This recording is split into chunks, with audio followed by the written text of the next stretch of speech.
Muito bem. Pastor, dois anos que o Jair Bolsonaro está fora do poder, o presidente Lula está aí. Eu queria saber o seguinte do senhor: como que o senhor enxerga hoje a liderança do Bolsonaro para o bolsonarismo, frente a, por exemplo, a ascensão do Nicolas, do próprio Tarcísio? A gente viu na última eleição o Nunes agradecendo a Tarcísio, ele que era o grande, verdadeiro líder. Como que está a liderança do Bolsonaro para o bolsonarismo hoje?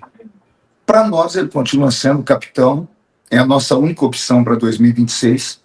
Né? Eu costumo dizer que nós temos 3 opções para 2026, melhor dizendo do que uma, 3. Nós temos a opção A, Jair, a opção B, Messias, e a opção C, Bolsonaro. Né? Para nós é isso, porque ele está inelegível por perseguição política, todo mundo sabe disso. Qualquer pessoa tem um mínimo de conhecimento de política, sabe? Quem conhece o mínimo de justiça sabe que o que acontece com Bolsonaro é pura perseguição. Tanto que hoje, não sei se você viu, o Eduardo Bolsonaro fez um vídeo, porque o Bolsonaro foi entrevistado por alguém que falou, na sua ausência, quem tem? Aí ele falou os nomes. Tem o meu filho Eduardo, tem a Michele, tem o Tarcísio. De repente, do nada, hoje, agora à tarde, sai uma nota na imprensa, vazaram uma questão da justiça que estava em sigilo, lá com o STF, de que Michele e Eduardo também estão na trama do 8 de janeiro. Então, qualquer pessoa que tenha um mínimo de conhecimento sabe que há um sistema por trás que não querem que Bolsonaro volte e nem aquele que ele indicar. Né?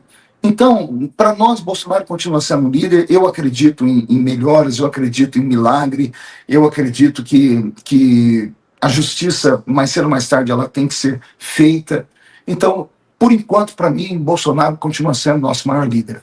É o líder do bolsonarismo, é o líder da direita brasileira. Agora, o movimento feito pelo Marcos Pontes, querendo ser candidato à presidência do Senado, inclusive tem um vídeo aqui, uma fala dele, o próprio Bolsonaro fala que meio que está arrependido ali, deveria ter escolhido o senhor como candidato para o Senado. Deixa eu colocar esse trecho aqui para a gente ver também. Engolir sapo para você comer uma rã frita lá na frente, para o povo brasileiro, não é para nós. Eu não quero uma comissão para ter negócio, eu não quero uma vaga na mesa para ter cargo. E quando você não tem uma vaga na mesa, em média lá 80 cargos por vaga, você está dando para outro partido de oposição a nós. Você está fortalecendo do outro lado, por uma ambição pessoal. É lamentável isso aí. E não vai, coisa rara de eu falar, eu elegi você em São Paulo. Eu elegi você em São Paulo. Deixei de lado lá, entre eles, meu amigo Marco Feliciano, que eu dou no coração enorme. Tá? Mas deixei de lado o Marco Feliciano para te apoiar. Esse é o pagamento? Essa falta de controle do Bolsonaro sobre o Marcos Pontes, sobre o astronauta, não mostra um enfraquecimento na liderança dele, não, deputado? Não, isso mostra mais uma infantilidade do Marcos Pontes, um político inexpressivo e inexperiente. Foi ministro, Bolsonaro chamou ele para ser ministro de Ciência e Tecnologia do Brasil, porque é um cientista, um astronauta, executou o trabalho dele lá, mas mesmo como estando lá, ele foi assim um ministro sem expressão. E aí o Tarcísio, que resolveu apoiar o Marcos Pontes, né, porque nós tínhamos um pedido feito pelas lideranças evangélicas do estado de São Paulo e do Brasil, toda a frente evangélica, eu não fui, foram até o presidente Bolsonaro e pediram para ele que pelo menos essa vaga do Senado fosse dos evangélicos que nunca abandonaram ele. E o Bolsonaro disse que seria dado à comunidade evangélica e esse nome era o meu. Tanto que Bolsonaro me ligou e disse, a bancada evangélica esteve aqui, foi a primeira vez que houve uma união de todas as lideranças, porque São Paulo tem, se não me fala, 10 ou 12 deputados evangélicos de denominações, as maiores do Brasil. E todos, por unanimidade, disseram, não, nós queremos o Feliciano como nosso senador. Então estava tudo certo. 2 dias depois, Bolsonaro me ligou e disse, Feliciano, o Tarcísio acha que o nome do Marcos Pontes é mais leve do que o seu, por conta de todas as polêmicas que já teve, né? Aí eu até brinquei, falei, presidente, o quem deixaria de votar em mim para votar no Marcos Pontes por causa de polêmica? O que é que eu fiz que o senhor não tenha feito como o Bolsonaro? Qual esquerdista vai apoiar qualquer pessoa que o senhor colocar na mão? Mas é pelo grupo? É pelo grupo. Então, se é pelo grupo, se é por um pensamento maior, eu declino. Aí ele quis me dar a suplência do Senado, e eu falei, eu não preciso da suplência. Poderia ter colocado minha filha, minha esposa, qualquer pessoa, como qualquer pessoa faria. Eu disse, não, é pelo grupo, porque o senhor não dá isso para uma igreja. Ele falou, mas qual? Eu falei, vamos dar para a Assembleia de Deus, Ministério da Missão. Aí ele falou, então você pode ligar para os pastores? Liguei para o pastor José Wellington Bezerra da Costa, pai, para o pastor José Wellington Bezerra da Costa, filho, liguei para o pastor Paulo Freire, que é deputado comigo, e disse, olha, a suplência era minha, mas eu estou repassando ela para a Assembleia de Deus, porque como instituição nós somos um grupo mais forte. Tanto é que o suplente do Marcos Pontes era um ex-vereador da cidade de Campinas, que é membro da Assembleia de Deus. Então, eu fiz isso pelo grupo, porque é isso que um político faz quando ele tem um pensamento de grupo. Né? Na política você não pode ser um lobo solitário. Você tem que caminhar junto num grupo, senão não há crescimento. Então, o que aconteceu aí com o Marcos Pontes não é que Bolsonaro perdeu o controle sobre ele, é que ele, na infantilidade dele, ou foi picado pelo bichinho do orgulho, né? Ou ele é muito mal assessorado, ou, eu costumo dizer, Israel, que o rei nem sempre é o problema é a assessoria do rei. O rei está sentado no trono, está tudo em paz, aí vem um assessor e diz, o rei, o senhor está indo tão bem, e se a gente criar um decreto aqui para ninguém adorar outro nome a não ser o seu por 30 dias? O rei, orgulhoso, vaidoso, falou, vamos fazer esse decreto. O rei esqueceu do Daniel, que orava 3 vezes por dia. Os assessores não queriam elogiar o rei, queriam apagar o brilho de Daniel. Entende? Então, às vezes, o político é muito mal assessorado. Eu creio que Marcos Pontes está muito mal assessorado.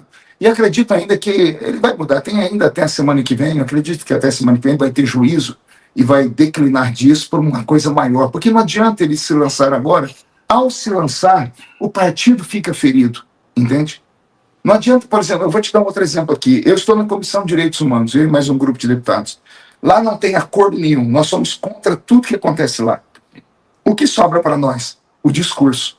Porque nós não temos voto para derrubar nada do que acontece lá. Então, do que adianta eu ter o discurso, mas não ter o poder de derrubar um projeto que tem lá dentro?